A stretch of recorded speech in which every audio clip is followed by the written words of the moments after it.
जय जगत गुरु जय भात। परम पिता परमात्मा सारी सृष्टि के रचनहार कुल मालिक असंख्य ब्रह्मांडों के स्वामी जगत गुरु तीनों लोकों में प्रवेश करके सबका भरण पोषण करने वाले राजाधिराज आत्माधार नाथों के नाथ देवों के देव महादेव सर्वेश्वर महेश्वर मृत्युंजय अजरो अमर आदि अनादि सनातनी प्रभु जगत पिता जगदीश्वर श्री श्री 1008 की उपाधि के वास्तविक अधिकारी अकाल मूर्त सौद स्वरूपी राम वासुदेव सर्वगतम ब्रह्म परम पूज्य प्रथम पूज्य परम संत परम पुरुष परम धनी परम दयालु सत्य कबीर हक्का कबीर अल्लाह अकबर बाखबर अल्लाह ताला जगत के तारणहार जगत के मुक्तिदाता जगत के जगन्नाथ हारे के सहारे हिंदुओं के राम मुसलमानों के अल्लाह सिखों के वाहिगुरु ईसाइयों के मसीह दया के सागर दया निधि करुणा के सागर करुणा निधि स्वयंभू परिभू संकट मोचन कष्ट हरण मंगल करण दुख भंजन अविगत कबीर निर्विकार निर्विषम परमात्मा अलय अलेख सतगुरु आदि अनादि सतगुरु असली मर्यादा पुरुषोत्तम असली राम असली कृष्ण असली घनश्याम असली मुरारी राजाओं के राजा महाराजाओं के महाराजा शहंशाहों के शहंशाह सम्राटों के सम्राट भगवानों के भगवान अल्लाहों के अल्लाह प्रभुओं के प्रभु सच्चे वाहिगुरु बाबाओं के बाबा पीरों के पीर योगियों में महायोगी ध्यानियों में महाध्यानी सिद्धों में परम सिद्ध ज्ञानियों में तत्वज्ञानी ब्रह्म ज्ञानी महाज्ञानी सर्वगुण संपन्न अनंत कोटि कलाओं के स्वामी अनंत कोटि ब्रह्मांडों के नायक युवा कबीर समरथ कबीर असमवात अमित ओझा सच्चे रहनुमा करीम अल्लाह सुभान अल्लाह दुनिया के अंतिम पैगंबर 8 सितंबर 1951 से गांव धनाना जिला सोनीपत हरियाणा भारतवर्ष की पावन भूमि पर प्रकट रियल कल की गॉड संत शिरोमणि सतगुरु रामपाल जी परमेश्वर जी के चरण कमल में अनंत कोटि दंडोत प्रणाम। सत्साई भाई और बहनों, शंका समाधान के एपिसोड नंबर 11 में आप सभी का स्वागत है। चलिए शुरू करते हैं शंका समाधान। शंका: उपदेश प्राप्त होने के बाद घर पर आई हुई बहन बेटी या बुआ को ससुराल जाते समय कपड़े पैसे आदि दे सकते हैं या नहीं। पूज्य गुरुदेव भगवान ने बताया कि सत भक्ति मार्ग में सामाजिक रीति रिवाज व लोकलाज बहुत बड़ा रोड़ा है, लेकिन एक भगत के लिए दृढ़ता के साथ गुरु वचन की पालना करना समाज की लोकलाज से असंख्य गुना अधिक बढ़कर होती है। गुरुदेव भगवान कहते हैं, लोक लाज ना कीजिए, निर्भय हो रहिए, जो मन चावे राम को तो दासा तन धरिए। अर्थात शादी के उपरांत यदि बहन बेटी मिलने के लिए घर आती है तो उसको यथोचित प्यार सम्मान दे, इज्जत दे, अच्छा खाना खिलाएं, लेकिन जाते समय कपड़े या पैसे आदि का लेन देन बिल्कुल भी ना करें। ऐसा करने से एक दूसरे के ऊपर संस्कारों का ऋण चढ़ेगा और गुरु मर्यादा भी टूटेगी, और ना ही माता पिता के द्वारा दिए जाने वाले 2 जोड़ी कपड़े या 100-200 रुपए से उनको जिंदगी भर की राहत मिलने वाली है। गुरुदेव भगवान ने बताया कि शादी के बाद बहन बेटी का अगले परिवार व पति से एक नया संस्कार जुड़ जाता है। उसके बाद माता पिता को किसी भी तरह की दखल अंदाजी नहीं करनी चाहिए। यदि बहन बेटी नाम उपदेशी है और भक्ति करेगी तो परमात्मा सदैव साथ रहेगा, हर आपत्ति में सहयोग देगा। और यदि परमात्मा की शरण में नहीं है तो माता पिता की लाख कोशिशों के बावजूद भी उसे अपना संस्कार ही मिलेगा। सीता का उदाहरण देते हुए गुरुदेव भगवान ने बताया कि जब श्री रामचंद्र जी के साथ सीता जी वनवास में कष्ट भोग रही थी तो राजा जनक चाहते तो वनवास काल में अपनी पुत्री के लिए सारी सुविधा उपलब्ध करवा सकते थे, लेकिन राजा जनक ज्ञानी पुरुष थे। उन्हें इस बात का पता था कि बाप और बेटी सबके अलग अलग संस्कार है। विधाता ने जिसके प्रारब्ध में जो लिख दिया उसे सच्चे सतगुरु की शरण में आए बिना ना माता पिता बदल सकते हैं और ना ही सास ससुर। इसलिए महलों में रहने वाली अपनी पुत्री सीता को जंगल में कष्ट उठाते हुए देखकर भी राजा जनक ने ना ही तो 14 वर्ष तक एक जोड़ी कपड़ा देकर सहायता की और ना ही धन दौलत। अतः भगत को चाहिए कि बहन बेटी के द्वारा जब तक आपसे उधार मदद की प्रार्थना ना की जाए तब तक उसके साथ फालतू का लेन देन करके माता पिता को अपना संस्कार नहीं बढ़ाना चाहिए। अन्यथा भक्ति करते करते भी ऋण संबंधों में बंधकर 84 लाख योनियों में पड़कर अपना ऋण संस्कार ही भोगते रहेंगे। कभी बेटी बैल बनेगी तो बाप किसान, और बाप से लिया हुआ वह सारा ऋण खेत में सारा सारा दिन धूप में काम करके चुकाती रहेगी।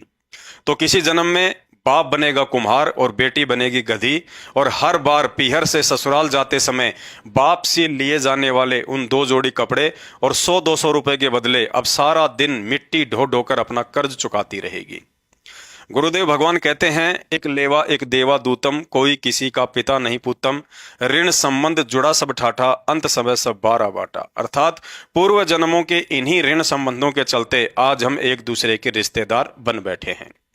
एक तरफ तो कोई बाप बनकर अपनी बेटी और साथ में लाखों का दहेज देकर पिछले जन्मों का कर्जा चुका रहा है, तो दूसरी तरफ कोई दामाद बनकर पत्नी और लाखों का दहेज लेकर फिर अगले जन्मों में इस दहेज देने वाले ससुर का गधा, बैल या ऊंट बनकर ऋण को चुकाने की तैयारी कर रहा है। अतः उपदेशी भाई बहनों ने ज्ञान को आधार बनाते हुए ऐसे अवसर पर फालतू के ऋण संस्कार ना बढ़ाते हुए स्वयं के आत्म कल्याण की चिंता के साथ साथ गुरुदेव भगवान के मिशन की सफलता में भी सहयोग करना है।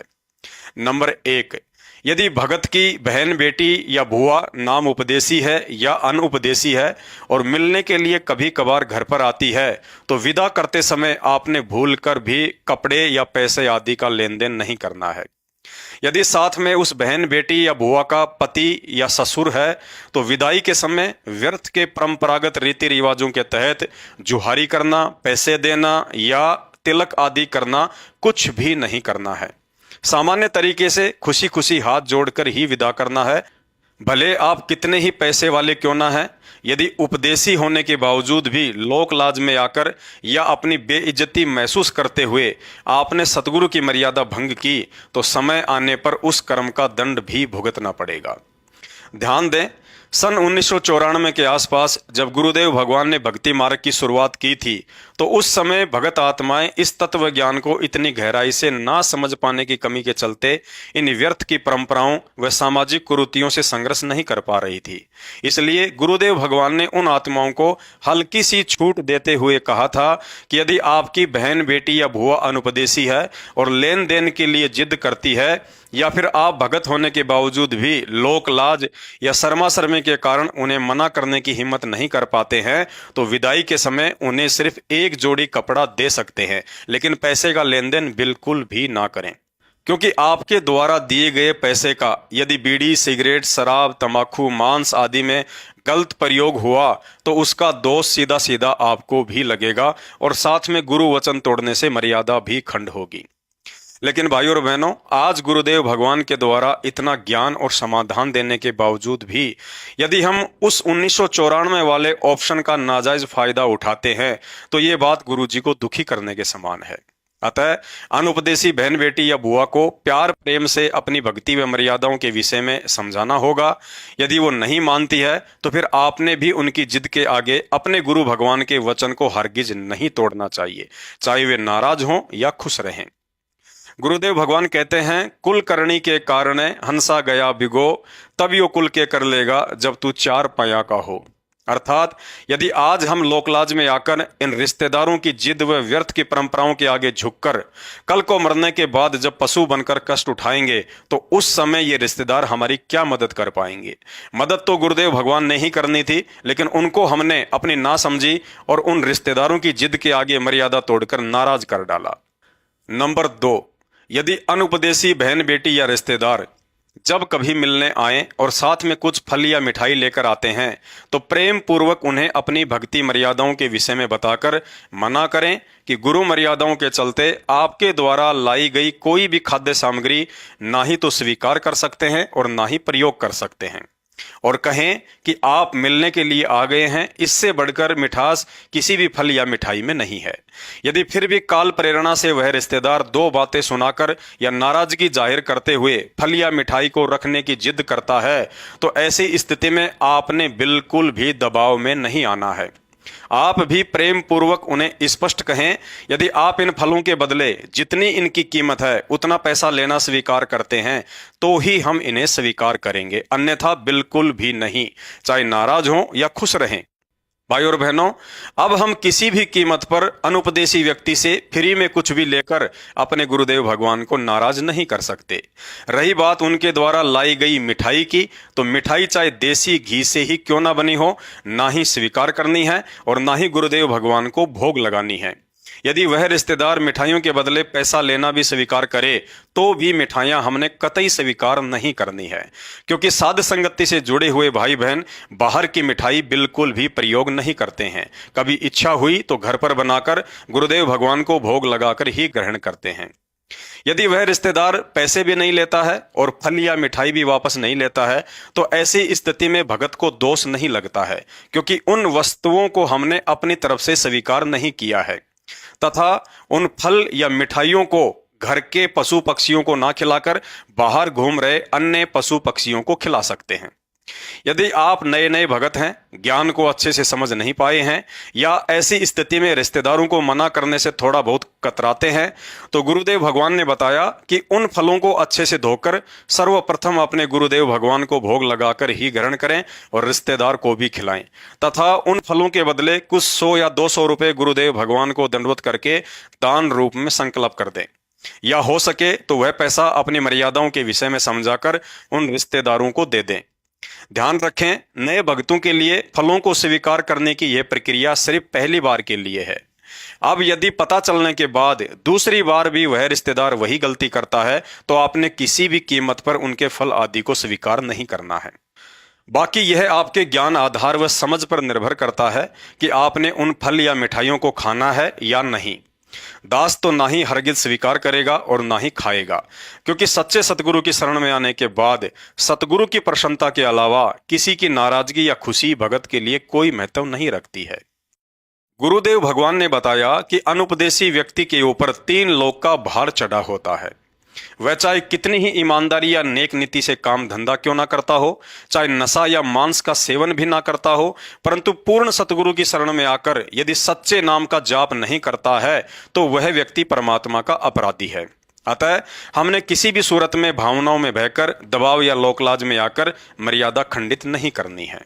नंबर 3, यदि बहन बेटी बुआ या कोई भी रिश्तेदार सतगुरु रामपाल जी भगवान से उपदेश प्राप्त है और कभी कभार मिलने के लिए आते हैं या साथ में कुछ फल आदि लाते हैं तो उन्हें स्वीकार कर सकते हैं, क्योंकि ऐसी स्थिति में उपदेशी का उपदेशी पर भार नहीं चढ़ता है। या वैसे भी उपदेशी भाई बहन खाने पीने या अन्य वस्तुओं का आपसी लेन देन कर सकते हैं। नंबर 4, यदि उपदेशी या अनुपदेशी बहन बेटियां या कोई भी रिश्तेदार पारिवारिक दृष्टि से कमजोर हैं तथा आपसे पैसे वस्त्र या अनाज आदि की मदद मांगते हैं और यदि आप सक्षम हैं तो गुरुदेव भगवान ने बताया कि आप सोच समझकर उधार रूप में पैसे वस्त्र या अनाज देकर उनकी मदद कर सकते हैं। बदले में ब्याज आदि बिल्कुल भी नहीं लेना है। इतना अवश्य ध्यान रखें कि उनकी जरूरतें जायज होनी चाहिए।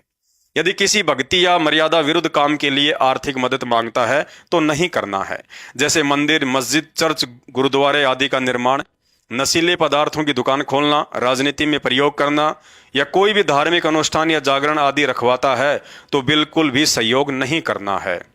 इसके अलावा बच्चों की फीस, अनाज या पशुओं का चारा खरीदना, बच्चों के लिए कपड़े, मकान निर्माण, नल या ट्यूबवेल लगवाना आदि में उधार देकर मदद कर सकते हैं।